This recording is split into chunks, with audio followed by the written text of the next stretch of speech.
வணக்கம் மக்களே, welcome back to நேற்று இன்று நாளை. இன்னைக்கு நம்ம வீடியோவில் பச்சைப்பயிர் பாயசம் தான் பண்ண போகிறோம். நம்ம எப்பவுமே சுண்டலுக்கு யூஸ் பண்ணுற அதே பச்சைப்பயிர் தாங்க.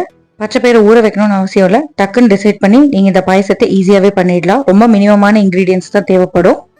இந்த பாயசத்தோட மேஜர் அட்வான்டேஜ் என்னன்னு பார்த்தீங்கன்னா, பயங்கர ஃபில்லிங்காக இருக்கும். நீங்கள் ஃபாஸ்டிங் டைமில் கூட ஒரு டம்ளர் சாப்பிட்டீங்கன்னா நல்லாவே உங்களுக்கு பசி அடங்கிடும். சுண்டலாக சாப்பிட்றது, ஸ்ப்ரவுட்ஸாக சாப்பிட்றது தான் நல்லது. பட் ஸ்பெஷல் டேஸில் ஸ்வீட் பண்ணணும், இல்லை உங்களுக்கு ஸ்வீட் கிரேவிங் இருந்தது, ஏதாவது சாப்பிடணும்னு நினச்சிங்கன்னா இந்த மாதிரி பச்சைப்பயிர் போட்டு சாப்பிடும்போது நம்மளுக்கு கொஞ்சம் ப்ரோட்டீனாவது கிடைக்கும். ஆக்சுவலாக சொல்லணும்னா அநியாயத்தில் ஒரு நியாயம் தேடுற மாதிரி தான். இதே மாதிரி நீங்கள் பச்சைப்பயிருக்கு பதிலாக பைத்தம்பருப்பு யூஸ் பண்ணி பண்ணலாம். பச்சைப்பயிர் பாயசத்தை நம்ம வெல்லம் யூஸ் பண்ணி தான் பண்ண போகிறோம். ட்ரை ரோஸ்ட் பண்ணிக்கணும். அரைக்கப் அளவுக்கு பச்சைப்பயிரை கடாயில் சேர்த்துட்டு நான் ட்ரை ரோஸ்ட் பண்ணிக்கிறேன்.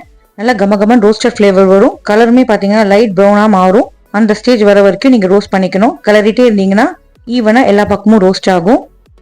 வறுத்த பச்சைப்பயிரை 2-3 தடவை வாஷ் பண்ணிக்கோங்க. சுண்டல் வகை மில்லட்ஸ் எல்லாத்தையுமே நீங்கள் எதர் வறுத்து யூஸ் பண்ணலாம், இல்லைன்னா ஊற வச்சு யூஸ் பண்ணலாம். வேகிறதுக்கு தேவையான அளவுக்கு தண்ணி சேர்த்துட்டு ப்ரெஷர் குக்கரில் வேக வச்சு எடுத்துக்கோங்க. கொஞ்சம் விசில் உங்களுக்கு ஜாஸ்தியாக தான் தேவைப்படும், ஏன்னா நம்ம ஊற வைக்கல. குழையிற பதம் வர வரைக்கும் வேக வச்சு எடுத்து வச்சுக்கோங்க. இப்போ அதே கடாயில் கொஞ்சமாக நெய் சேர்த்துட்டு ட்ரை ஃப்ரூட்ஸ் நட்ஸ் எல்லாத்தையும் ரோஸ்ட் பண்ணிக்கலாம். நான் இன்னைக்கு பம்கின் சீட்ஸ், பாதாம், முந்திரி, திராட்சை யூஸ் பண்ணியிருக்கேன். நட்ஸ் எல்லாம் ரோஸ்ட் ஆனதுக்கு அப்புறமா கடைசியாக நீங்கள் திராட்சை பழம் சேர்த்துட்டு ரோஸ்ட் பண்ணிக்கோங்க. அப்போ தான் கருகாமல் இருக்கும். ரோஸ்ட் ஆனதுக்கு அப்புறமா இதை தனியாக ஒரு கப்பில் எடுத்து வச்சுக்கலாம்.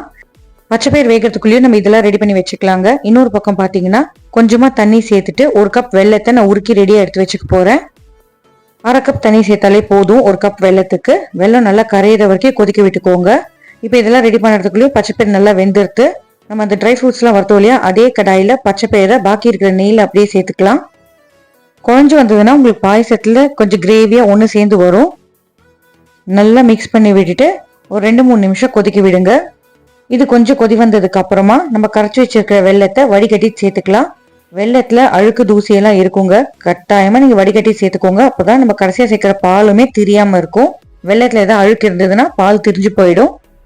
கரைச்சி வச்சிருக்க எல்லா வெள்ளத்தையுமே நான் சேர்த்துட்டேங்க. கலந்து விட்டுட்டு ஒரு 5 நிமிஷம் கொதிக்க விடுங்க. வெள்ளத்தில் இருக்கிற பச்சை வாசனை எல்லாம் போயிடும். ப்ளஸ் நம்மளுக்கு பச்சைப்பயிரோட ஒன்று சேர்ந்து வரும். வெள்ளத்துக்கு பதிலாக நீங்கள் நாட்டு சக்கரை, ஒயிட் சக்கரை கூட சேர்த்துக்கலாம்.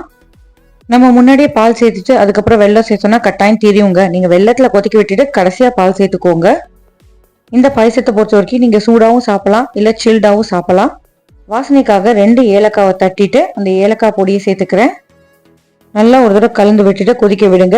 கொதி வந்ததுக்கு அப்புறமா உங்களுக்கு கொஞ்சம் திக்காயிடும். அந்த ஸ்டேஜில் நீங்கள் அடுப்பை ஆஃப் பண்ணிட்டு 1/2 கப் அளவுக்கு காய்ச்சின பாலை சேர்த்துக்கோங்க. நம்ம ஃபர்தராக கொதிக்க விட போகிறது இல்லைங்க, அதனால தான் காய்ச்சின பால் சேர்த்துக்கோங்கன்னு சொன்னேன்.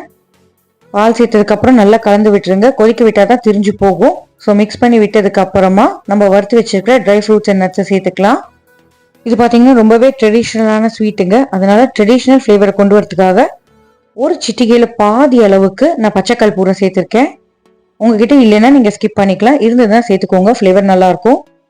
எடிபிள் கேம்ஃபர்னு சொல்லக்கூடிய பச்சை கற்பூரத்துக்கு ஸ்ட்ராங்கான ஃப்ளேவருக்கு கொஞ்சம் ஜாஸ்தியாக சேர்த்திங்கன்னா கூட உங்களுக்கு டோட்டல் டிஷ்ஷுமே கொலாப்ஸ் ஆகிடும்.